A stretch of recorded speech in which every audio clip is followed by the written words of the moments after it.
नमस्कार दोस्तों, स्वागत है आप सभी का सुपर आईएएस पर।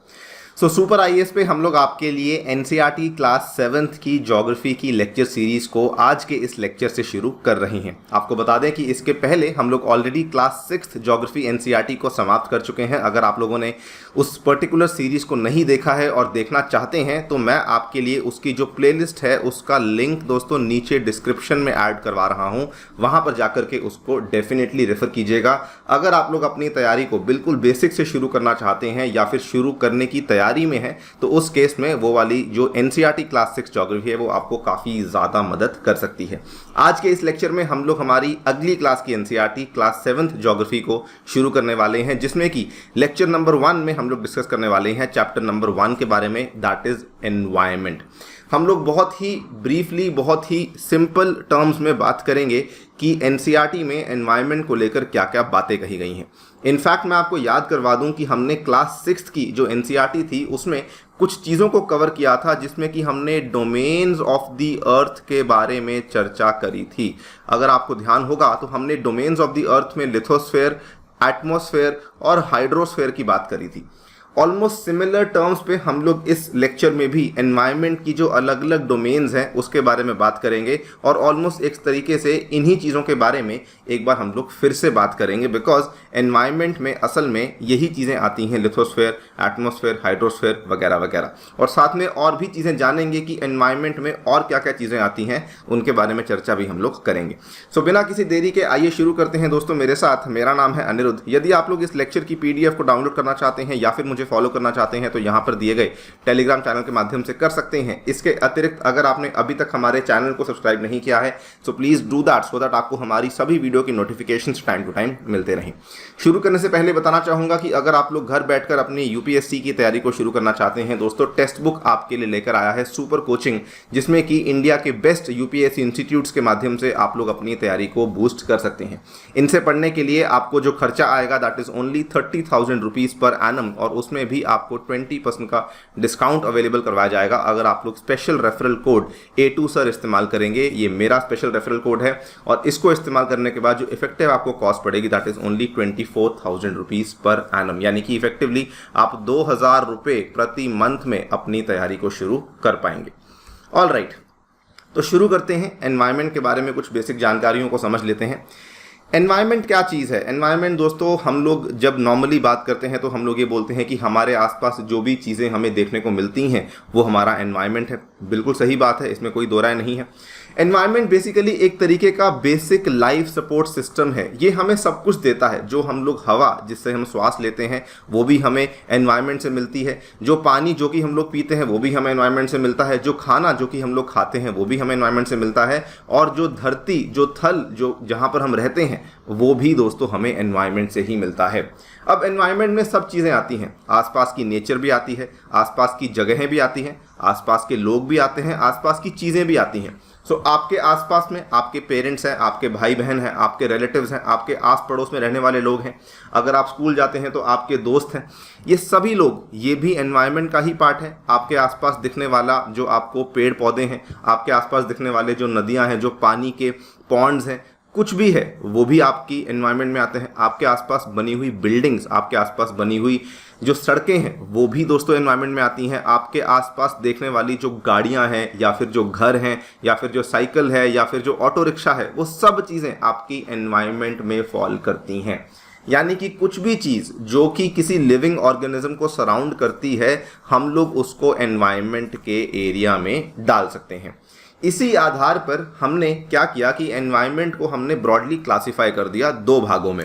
वो दो भाग क्या हैं? एक है नेचुरल एनवायरनमेंट और एक है ह्यूमन एनवायरनमेंट। ऑब्वियसली आप समझ सकते होंगे नेचुरल ह्यूमन क्या मतलब है। नेचुरल का मतलब वो चीज़ें जो कि ऑलरेडी प्राकृतिक रूप से आपको देखने को मिलती हैं, यानी कि पेड़ पौधों की बात करें, नदियों की बात करें, वायुमंडल की बात करें, हवा की बात करें, तो ये सब चीज़ें क्या हैं, या फिर ज़मीन की बात करें, ये सब चीज़ें नेचुरल हैं। ह्यूमन एनवायरनमेंट क्या है? जैसे मैंने आपको बताया, गाड़ियों की बात करें, घरों की बात करें, या फिर कोई भी चीज़ जो कि इंसान के द्वारा बनाई गई हो उसकी बात करें, स्कूल्स की बात करें, हॉस्पिटल्स की बात करें, ये जो है आपका एक तरीके से ह्यूमन एनवायरनमेंट है। लेकिन इसमें एक चीज़ और है। ह्यूमन एनवायरनमेंट में दोस्तों ह्यूमंस भी आते हैं। आपके आसपास आपको जो मिलने वाले दिखने वाले आपके पेरेंट्स हैं, आपके सिबलिंग्स हैं, आपके ग्रैंड पेरेंट्स हैं, आपके बच्चे हैं, वो सब चीज़ें क्या हैं, वो सब चीज़ें भी एनवायरनमेंट के हिस्से में आएंगी। तो इस चीज़ का थोड़ा ध्यान रखिए। कई बार बच्चे गलती कर जाते हैं कि एनवायरनमेंट में केवल हमें नेचुरल और ह्यूमन मेड चीज़ें देखने को मिलती हैं। दोस्तों तीसरा कंपोनेंट एनवायरनमेंट का ह्यूमंस भी होता है। यहाँ पर आप लोग देखिए, what are the various components of the environment. पहली चीज़ तो ऑब्वियसली नेचुरल चीज़ें, ठीक है, जिसमें कि आपका ये सब आ जाता है। फॉर एग्जांपल देखिए, वाटर है, एयर है, लैंड है। ह्यूमन मेड में बात करें तो पार्क्स हैं, बिल्डिंग्स हैं, ब्रिजेस हैं, रोड्स हैं, इंडस्ट्रीज हैं, मॉन्यूमेंट्स हैं। और दोस्तों ह्यूमंस भी तो आएंगे ना। ह्यूमंस के केस में इंडिविजुअल, आपकी फैमिली, आपकी कम्युनिटी, आपके रिलीजन के बेस पे आपके आसपास मिलने वाले इंडिविजुअल्स, एजुकेशन के बेस पे स्कूल में मिलने वाले इंडिविजुअल्स, इकोनॉमी आपका जहाँ पे काम करने जाते हैं वहाँ पर मिलने वाले, पॉलिटिकल सिचुएशन के हिसाब से आपके जो नेता हैं, जो एमएलए हैं, एमपी हैं, उनके साथ भी तो आपकी किसी ना किसी तरीके से डायरेक्ट या इनडायरेक्ट इंटरेक्शन है ना। तो वो भी आपके एनवायरनमेंट के ही पार्ट में आ जाते हैं। तो ये कंपोनेंट्स ऑफ एनवायरनमेंट में नंबर 1 पे आता है नेचुरल, नंबर 2 पे आता है ह्यूमन मेड और नंबर 3 पे स्वयं आता है ह्यूमंस। और किसी भी एनवायरनमेंट को अगर सस्टेन करना है तो it is a combination of both the elements, यानी कि natural as well as man made phenomena. इन दोनों के मिलने से ही कोई भी एनवायरनमेंट सस्टेन करता है। अगर मान लीजिए कि किसी एनवायरनमेंट में ये चीज़ नहीं है, केवल ये चीज़ है, तो उस एनवायरनमेंट का सस्टेन करना मुश्किल है। अब ये दोनों की दोनों चीज़ें, मान लीजिए ये चीज़ नहीं है, केवल ये चीज़ है और ये चीज़ है, तो फिर वो एनवायरनमेंट किसी काम का नहीं है। तो बेसिकली हर एनवायरनमेंट में हर कंपोनेंट का होना ज़रूरी है, तभी जाकर के वो एनवायरनमेंट कहलाने लायक होगा। And not just that, environment कहलाने लायक ही नहीं, बल्कि वो साथ में जो है एनवायरनमेंट वाले जो फंक्शंस है वो तभी पूरा कर पाएगा। एक इंटरेस्टिंग आपको फैक्ट बताना चाहूँगा आगे बढ़ने से पहले कि एनवायरनमेंट जो है ये फ्रेंच वर्ड एनवायरनर से लिया गया है और इसका जो मतलब होता है, इसका मतलब होता है नेबरहुड। इस तरह के सवाल कभी पूछे नहीं जाएंगे, ये केवल आपकी जीके को बढ़ाने के लिए है। अब अगर हम बात करें, हमने आपको बोला कि इसमें नेचुरल और ह्यूमन एनवायरनमेंट होता है। हम लोग थोड़ा सा डिस्कशन कर लेते हैं इलाबोरेट तरीके से कि नेचुरल एनवायरनमेंट बेसिकली क्या होता है। दोस्तों नेचुरल एनवायरनमेंट में कुल मिला के 2 तरह की चीज़ें आती हैं। एक आती है बायोटिक, एक आता है एबायोटिक फैक्टर्स, या फिर बायोटिक और एबायोटिक कंडीशंस आते हैं। अब इसको भी हम लोग आगे जाकर के तोड़ सकते हैं। अगर हम बात करते हैं land, water, air, plants and animals, ये सभी की सभी जो हैं चीज़ें नेचुरल एनवायरनमेंट में आती हैं। अब अगर हमें समझना है कि बायोटिक और एबायोटिक क्या चीज़ है, इसको हम लोग कैसे ब्रेक डाउन कर सकते हैं। दोस्तों बायोटिक में क्या चीज़ें आती हैं, ऐसी चीज़ें आती हैं जो कि लिविंग ऑर्गेनिजम्स हैं। समझे आप मेरी बात, जो कि दोस्तों लिविंग ऑर्गेनिजम्स है। फॉर एग्जांपल आपके आसपास प्लांट्स हैं, बिल्कुल लिविंग ऑर्गेनिजम्स हैं। आपके आसपास एनिमल्स हैं, ये भी लिविंग ऑर्गेनिजम्स हैं। और आपके आसपास मिलने वाले जो माइक्रो ऑर्गेनिजम्स हैं, फॉर एग्जाम्पल अगर हम बैक्टीरिया की बात करें, फंजाई की बात करें, आर्ची की बात करें, प्रोटिस्ट की बात करें, ये सब चीज़ें भी आपके नेचुरल एनवायरनमेंट के बायोटिक फैक्टर्स में फॉल करती हैं। फिर से सुन लीजिए कि नेचुरल एनवायरनमेंट में आता सब कुछ है, for example land, water, air, plants and animals, लेकिन हम इसको तोड़ रहे हैं, बेटर अंडरस्टैंडिंग के लिए तोड़ रहे हैं कि उसमें ये सब कंपोनेंट्स जो हैं ये बायोटिक कंपोनेंट्स कहलाए जाते हैं, और दोस्तों ये सब कंपोनेंट्स जो हैं ये एबायोटिक कंपोनेंट्स कहलाए जाते हैं। एबायोटिक कंपोनेंट्स क्या है, इसमें आपकी हवा आती है, सैलिनिटी है, मिट्टी है, टेम्परेचर है, लाइट है, वाटर है, मिनरल्स है, पीएच है, ह्यूमिडिटी है। ये कोई भी चीज़ लिविंग चीज़ नहीं है, लेकिन क्या इन चीज़ों के बगैर ये चीज़ें जिंदा रह सकती हैं? यानी कि बायोटिक एबायोटिक कंपोनेंट्स का को एग्जिस्ट करना बहुत इंपॉर्टेंट है। अगर एबायोटिक कंपोनेंट नहीं होगा तो बायोटिक कंपोनेंट एग्जिस्ट नहीं करेगा, और अगर बायोटिक कंपोनेंट नहीं होगा तो एबायोटिक कंपोनेंट होगा भी तो किसी काम का नहीं होगा। इसीलिए किसी भी नेचुरल एनवायरनमेंट में अगर उसको पूरा होना है तो इन दोनों चीज़ों की इंटरेक्शन का होना बहुत ज़्यादा सुपर इंपॉर्टेंट है। और यहाँ पर अगर आप देखेंगे कि इसी नेचुरल एनवायरनमेंट की जो डोमेन्स हैं वो देखने को मिलती हैं lithosphere, atmosphere, hydrosphere and biosphere. Don't get confused, जो बायोटिक एबायोटिक हैं वो कंडीशंस हैं, वो फैक्टर्स हैं जिसके आधार पे नेचुरल एनवायरनमेंट पैदा होता है। लेकिन जो भी नेचुरल एनवायरनमेंट यहाँ पे पैदा हो रहा है उसमें आपको डोमेन्स देखने को मिलती हैं, lithosphere, atmosphere, hydrosphere and biosphere. याद कीजिए मैंने आपको पिछले लेक्चर में भी समझाया था कि अगर किसी भी एनवायरनमेंट को ले लेते हैं तो उसमें दोस्तों आपको 3 तरह की डोमेन्स देखने को मिलेंगी। ये वाली आपकी डोमेन है लिथोस्फेयर, ये वाली आपकी डोमेन है एटमॉस्फेयर, ये वाली आपकी डोमेन है हाइड्रोस्फेयर।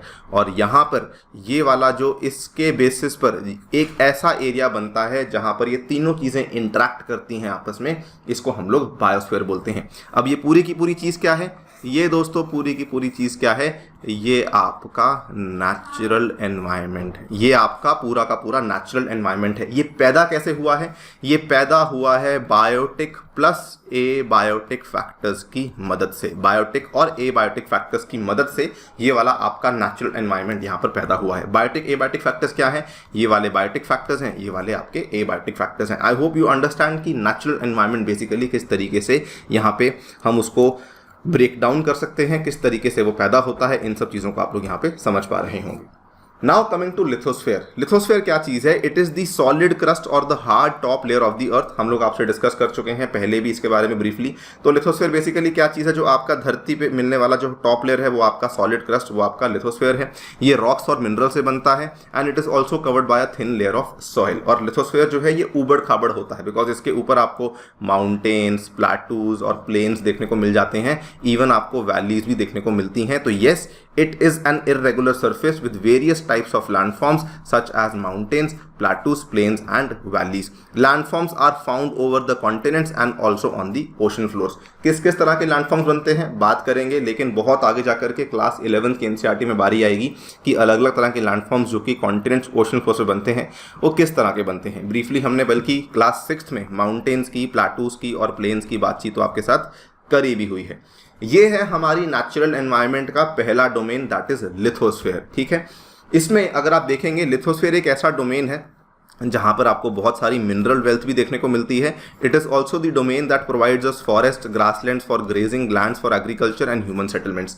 अब अंदाज़ा लगाइए कि मान लीजिए कि आपके एनवायरनमेंट में लिथोस्फेयर ना हो। दोस्तों अगर लिथोस्फेयर नहीं होगा तो यहाँ पर वन नहीं होंगे, यहाँ पर ग्रासलैंड्स नहीं होंगे, यहाँ पर ज़मीन नहीं होगी खेती बाड़ी के लिए, और घर बनाने के लिए भी आपको ज़मीन नहीं मिलेगी, right. So lithosphere is a very very important component of the natural environment. In fact not just an important component, ये ऑलमोस्ट एक इंडिस्पेंसिबल कॉम्पोनेंट बन जाता है।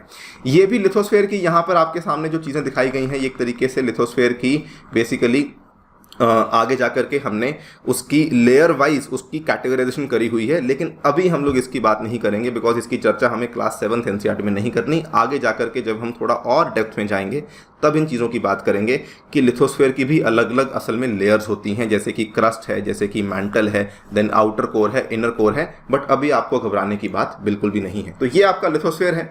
केवल ये इंपॉर्टेंस को समझना है कि लिथोस्फेयर क्यों इंपॉर्टेंट है, बिकॉज ये आपको ये सब चीज़ें देता है। अगर लिथोस्फेयर नहीं होगा, ये सब चीज़ें नहीं होंगी, आपका एनवायरनमेंट पैदा ही नहीं होगा।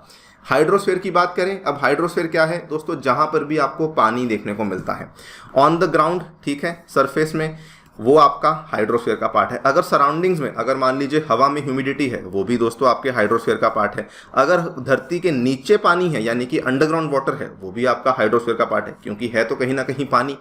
So the domain of water is referred to as the hydrosphere. It comprises various sources of waters and different types of water bodies like rivers, lakes, seas, oceans, etc. और ये भी सब तरह के लिविंग ऑर्गेनिजम्स के लिए बहुत अनिवार्य है। अब देखिए आजकल कितनी सारी एक्सप्लोरेशंस हो रही हैं, अंतरिक्ष में जा जाकर अलग अलग स्पेस एजेंसीज कोशिश कर रही हैं कि किसी भी और सेलेस्टियल बॉडी पे अगर हमें पानी का प्रेजेंस देखने को मिल जाए तो कहानी काफ़ी बदल सकती है, लेकिन हमें कहीं पर भी और पानी का प्रेजेंस देखने को फिलहाल की डेट में नहीं मिला है।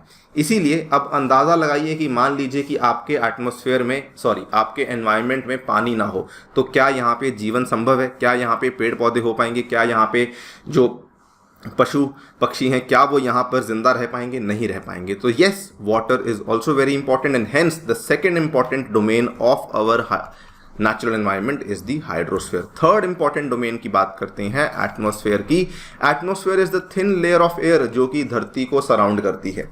Gravitational force of the earth holds the atmosphere around it. ये किस तरीके से होल्ड होता है? ग्रेविटेशनल फोर्स होता है दोस्तों इस तरीके से, अगर ये धरती है तो यहाँ पर अगर ये एटमॉस्फेयर है ना, ये बेसिकली धरती ने, अगर ये एटमॉस्फेयर है तो ये धरती ने यहाँ पर जो है, ये धरती ने यहाँ पर इसको बेसिकली होल्ड किया हुआ है। कैसे? अपने ग्रेविटेशनल फोर्स के साथ। It protects us from the harmful rays and scorching heat of the sun. हम आगे जाके पढ़ेंगे, हालांकि हमने पहले भी थोड़ा ब्रीफली पढ़ा हुआ था कि एटमॉस्फेयर में अलग अलग तरह की लेयर्स आती हैं। सबसे नीचे ट्रोपोस्फेयर आता है, फिर स्ट्रेटोस्फेयर आता है, फिर मीजोस्फेयर आता है, फिर थर्मोस्फेयर आता है, राइट। और इसमें मैंने आपको बताया था कि यहाँ पर बीच में ही आपको ओजोन लेयर देखने को मिलती है। अब अंदाज़ा लगाइए कि मान लीजिए एटमॉस्फेयर ना हो दोस्तों, जो ओजोन लेयर है फिर वो भी नहीं होगी, और जो ओजोन लेयर है जो कि बाहर से आने वाली जो यूवी रेस को रोकती है उसको नहीं रोकेगी, तो धरती पर लाइफ एग्जिस्ट नहीं कर पाएगी। एंड मान लीजिए एटमॉस्फेयर नहीं होगा तो फिर हम लोग ब्रीथ क्या करेंगे, ऑक्सीजन कहाँ से आएगी, प्लांट्स क्या ब्रीथ करेंगे, कार्बन डाइऑक्साइड कहाँ से आएगी, या फिर नाइट्रोजन कहाँ से आएगी। ये सब चीज़ें क्या हैं, ये सब चीज़ें हमें हमारा एटमॉस्फेयर देता है। इसमें आपको बहुत सारी गैसेस देखने को मिलती हैं, डस्ट, वाटर वेपर देखने को मिलता है। अगर वाटर वेपर नहीं होगा तो बारिशें कैसी होंगी। इस बेसिकली इसका मतलब ये है कि सभी के सभी जो स्फीयर्स हैं, सभी के सभी जो डोमेन्स जिनकी हमने अभी तक बात करी है, उन सभी डोमेन्स का होना इक्वली इंपॉर्टेंट है। अगर एक भी डोमेन मिसिंग है तो वहाँ पर आपका कामकाज आगे नहीं बढ़ पाएगा। अंदाज़ा लगाइए किसी कंपनी के हिसाब से चलिए। सो फॉर एग्जांपल अगर हम बात करते हैं कि कोई भी कंपनी है दोस्तों, हर कंपनी में एक टेक्निकल टीम होती है जो कि देखती है कि हाँ हमें इस कंपनी की एप्लीकेशन या एंड्रॉयड ऐप बनानी है, या मान लीजिए कि हमें इस कंपनी की वेबसाइट बनानी है। दोस्तों एक कंपनी, एक उसमें होता है मैनेजमेंट साइड, ठीक है, कि वो मैनेज करता है कि हमें जो है इसमें किस तरीके से इसकी मार्केटिंग करनी है, इसके सेल्स के नंबर क्या हैं, इसके बिजनेस के नंबर्स क्या हैं। और फाइनली कुछ लोग होते हैं जो सिंपली एम्प्लॉयज़ होते हैं, जो कि उन कंपनीज के लिए बाकी सभी काम कर रहे होते हैं। मान लीजिए कि शायद वो एम्प्लॉय कुछ कंटेंट क्रिएशन का काम कर रहे हो, मान लीजिए कि शायद वो एम्प्लॉय कुछ और काम कर रहे हो। कहने का मतलब साफ है, अगर आप किसी कंपनी में से इन तीनों में से किसी भी एक इंसान को निकाल देंगे, किसी भी एक तरह के इंसान को निकाल देंगे, क्या वो कंपनी आगे बढ़ पाएगी? नहीं बढ़ पाएगी। सिमिलरली जब हम बात करते हैं एनवायरनमेंट की, तो उसमें 3 डोमेन्स का होना बहुत इंपॉर्टेंट है। जैसे मैंने आपको कंपनी का उदाहरण दिया दोस्तों, आज की डेट में एक सीटीओ होता है, एक सीईओ होता है और एक सीएफओ होता है, chief technical officer, chief financial officer, chief executive officer. तीनों के तीनों ऑफिसर्स का होना इंपॉर्टेंट है। अगर तीनों में से कोई एक भी गायब है, कंपनी का आगे बढ़ना मुश्किल हो जाता है। सिमिलरली अगर एनवायरनमेंट में से कोई एक भी मिसिंग है, तो यहाँ पर कोई भी एक अगर स्फीयर मिसिंग है, तो आपका ओवरऑल एनवायरनमेंट पैदा हो ही नहीं पाएगा। और ये ओवरऑल एनवायरनमेंट पैदा कैसे होता है? अगर ये तीनों की तीनों चीज़ें आपस में इंटरैक्ट करती हैं। ये देखिए तीनों की तीनों चीज़ें आपस में इंटरैक्ट कर रही हैं।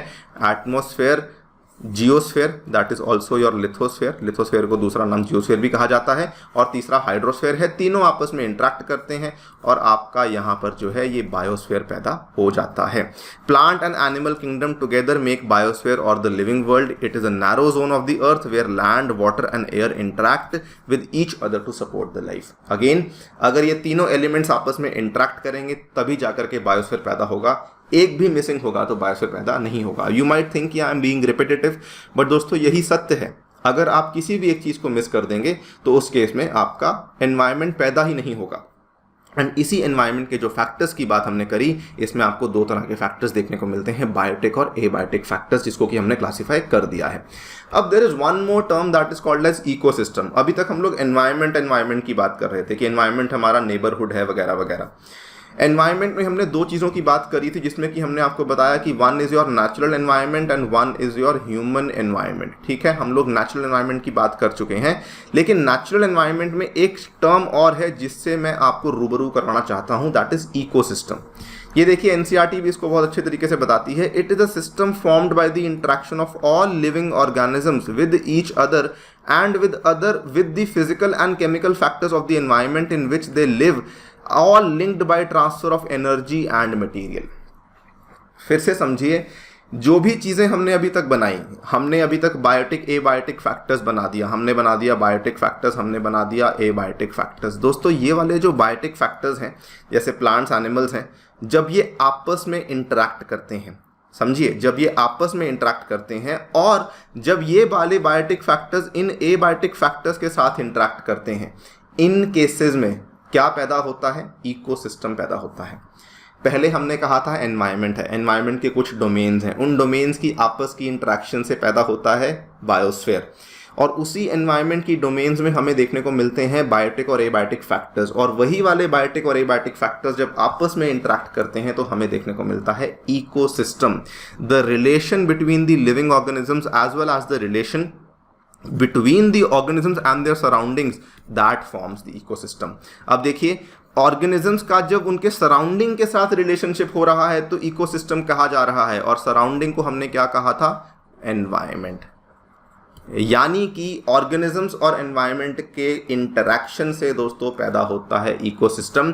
There could be an ecosystem of large rain forest, grasslands, deserts, mountains, lake, river, ocean and even small pond. It can be anywhere. आपके घर के सामने, आपके घर के पीछे शायद कोई छोटा सा पॉन्ड हो, कोई छोटा सा तालाब हो जहां पर आपको बहुत सारे चीज़ें आपस में इंटरेक्ट करती देखने को मिलेंगी, तो वो उन लोगों के लिए, उन पर्टिकुलर स्पीशीज के लिए एक छोटा सा इकोसिस्टम बन जाता है। इसका साइज छोटे से लेकर बहुत बड़ा भी हो सकता है। समझे the difference between environment, what are the various domains, what are the abiotic biotic factors and what is the meaning of ecosystem. सबके मतलब अलग अलग हैं। मैं बार बार इन चीज़ों को इसलिए दोहरा रहा हूँ, इसलिए बोल रहा हूँ क्योंकि इस तरह के सवाल एक्चुअली में मेंस में पूछे जा चुके हैं। और इनफैक्ट जो बच्चे ज्योग्राफी ऑप्शनल की तैयारी करेंगे वो हैरान हो जाएंगे ये सुनकर कि यूपीएससी मेंस में एक्चुअली ज्योग्राफी में इस तरह के सवाल पूछे जा चुके हैं। ठीक है, सो ये आपका इकोसिस्टम है। ये देखिए पॉन्ड का इकोसिस्टम है, थोड़े बहुत यहाँ पे पेड़ हैं, ऊपर से हवा भी है, यहाँ पर आपको ये गाय देखने को मिल रही है, यहाँ पर आपको और तरह के यहाँ पर कुछ एनिमल्स देखने को मिल रहे हैं, यहाँ पर आपको मरीन एनिमल्स देखने को मिल रहे हैं, बीच में आपको फिर ये वाले पेड़ पौधे भी देखने को मिल रहे हैं जो कि पानी में उगे हुए हैं, बीच में आपको पानी भी देखने को मिल रहा है। तो ये पूरा का पूरा इकोसिस्टम बन गया है ना। और साइड में आपको ये देखिए यहाँ पर आपको लैंड देखने को मिल रही है। तो पूरा का पूरा इकोसिस्टम यहाँ पे बन जाता है, जिसके बेसिस पे हम लोग कह सकते हैं कि हाँ, ये लोग आपस में इंटरेक्ट कर रहे हैं। तो ये बात थी नेचुरल एनवायरनमेंट की। अब बात कर लेते हैं ह्यूमन एनवायरनमेंट की। ह्यूमन एनवायरनमेंट बड़ा सिंपल है, इसमें तो कुछ ज़्यादा है ही नहीं बताने की। Human environment reveals the activities, creations and interactions among the human beings. Human beings interact with the environment and modify it according to their needs. Obviously अब देखिए हमने क्या किया, अगर हमें मालूम था कि हमें यहाँ पे खेती बाड़ी करनी है तो हमने वहाँ से क्या किया, फॉरेस्ट को क्लियर कर दिया। फॉरेस्ट को क्लियर किया तो वहाँ पर हमें ज़मीन मिल गई, हमने वहाँ पे खेती बाड़ी करना शुरू कर दिया। ठीक है, ये क्या किया हमने, बेसिकली हमने आसपास के हमारे एनवायरनमेंट को मॉडिफाई किया डिपेंडिंग ऑन अवर नीड्स, कि हमें कुछ खाने को चाहिए तो इसीलिए हमने वहाँ के फॉरेस्ट को क्लियर कर दिया। ह्यूमन एनवायरनमेंट बेसिकली इसी चीज़ को रिवील करता है। हमें घर चाहिए था रहने को तो हमने खाली ज़मीन ली, उसके ऊपर ईंटें लगाना शुरू किया, घर बनाना शुरू कर दिया। और with time obviously humans have learned to grow new things, domesticate animals and lead a settled life. तो धीरे धीरे हमारा जो ह्यूमन का मॉडिफिकेशन है एनवायरनमेंट का, वो काफ़ी बढ़ नहीं गया है। आजकल हम कितनी तरह की चीज़ें देख रहे हैं। आजकल इंसान ओशंस तक में जाके चीज़ों को मॉडिफाई कर रहा है। आजकल इंसान गगनचुंबी इमारतें बना रहा है। तो यस, ये सब क्या है, हमारे तरीके हैं जिसके माध्यम से हम लोग एनवायरनमेंट को मॉडिफाई कर रहे हैं। So yes, over here as you can see earth ये रहा, ये आपकी लाइफ है, ये आपकी सोसाइटी है, और यहाँ पर ये सब चीज़ें इंटरेक्ट करती हैं, ह्यूमन एनवायरनमेंट इंटरेक्शंस। ये वाली नेचुरल लाइफ थी, ये वाली इंसान की लाइफ थी, ये वाली जो चीज़ें हैं ये बेसिकली धरती है, ये आपस में इंटरेक्ट करती हैं। इन्हीं इंटरेक्शंस को कहा जाता है ह्यूमन एनवायरनमेंट इंटरेक्शंस। यहाँ पर बेसिकली ह्यूमन एनवायरनमेंट जो है ये एक अनएंडिंग स्टडी है। आप कुछ भी उठा लीजिए, आपने कुछ भी आपके आसपास है, वो क्या चीज़ है, आपने बेसिकली ह्यूमन ने उस एनवायरनमेंट को मॉडिफाई किया हुआ है। देखिए ये बहुत ही ब्रीफ सा चैप्टर था जिसमें कि मैं आपको बताना चाहता था कि बेसिकली एनवायरनमेंट होता क्या है और उसके क्या क्या कॉम्पोनेंट्स होते हैं। एक बार फिर से सुन लीजिए, एनवायरनमेंट के दो कॉम्पोनेंट्स हैं, नेचुरल एनवायरनमेंट और ह्यूमन एनवायरनमेंट, और तीसरा कंपोनेंट आता है खुद ह्यूमंस। नेचुरल एनवायरनमेंट में अलग अलग डोमेन्स आती हैं, लिथोस्फेयर, एटमॉस्फेयर, हाइड्रोस्फेयर की। जब ये इंटरेक्ट करती हैं बायोस्फेयर बनता है, और जब ये बायोस्फेयर बनता है तो इसमें हमें बायोटिक और एबायोटिक फैक्टर्स देखने को मिलते हैं, और जब ये वाले बायोटिक एबायोटिक फैक्टर्स आपस में इंटरेक्ट करते हैं तो हमें दोस्तों इकोसिस्टम देखने को मिलता है। Understood guys? This is your natural environment. और उसके बाद ह्यूमन एनवायरनमेंट बेसिकली वही चीज़ है कि जो हम आसपास की चीज़ों को मॉडिफाई कर रहे हैं वो आपका ह्यूमन एनवायरनमेंट है। हमने अपने हिसाब से उसको मॉडिफाई कर दिया और उसकी कोई लिमिट नहीं है। अभी भी कितनी डेवलपमेंट्स हो रही हैं, हम लोग कितनी 4 लेन 6 लेन सड़कें बनाते हैं, तो कैसे बनाते हैं? एनवायरनमेंट को मॉडिफाई करके बनाते हैं। हम लोग कहीं पर कोई पार्क बनाते हैं, जूलॉजिकल पार्क बनाते हैं, तो कैसे बनाते हैं? उसको मॉडिफाई करके बनाते हैं। ये सब चीज़ें ह्यूमन एनवायरनमेंट के कैटेगरी में आ जाती हैं। अभी क्लास बहुत इंटरेस्टिंग होगी, क्लास 7 की एनसीईआरटी में, और बहुत कुछ आपको सीखने जानने को मिलेगा जैसे जैसे हम आगे बढ़ेंगे। This is one of your foundational NCERTs दोस्तों। अगर आपको अपने एनवायरनमेंट के और ज्योग्राफी के कॉन्सेप्ट को क्लियर करना है, इसको प्लीज़ मिस मत कीजिएगा। इस क्लास को यहीं पे एंड करता हूँ। एक और चीज़ बता दूँ कि 5 जून का जो डे है ये काफ़ी इंपॉर्टेंट डे है, बिकॉज इस दिन जो है वर्ल्ड एनवायरनमेंट दिवस बनाया जाता है। वेरी वेरी इंपॉर्टेंट, यूपीएससी इस चीज़ को लेकर सवाल कई बार पूछ चुकी है। इसी क्लास के आधार पर जो एमसीक्यूज़ हैं इसको लेकर हम लोग क्लास करने वाले हैं। एनवायरनमेंट वाली क्लास होने वाली है, इसका लिंक नीचे डिस्क्रिप्शन में मैं आपको अवेलेबल करवा देता हूं। दोस्तों जुड़ना बिल्कुल नहीं भूलना, ये वाली क्लास होने वाली है 1 PM पे। Thank you so much for listening, stay tuned and stay safe.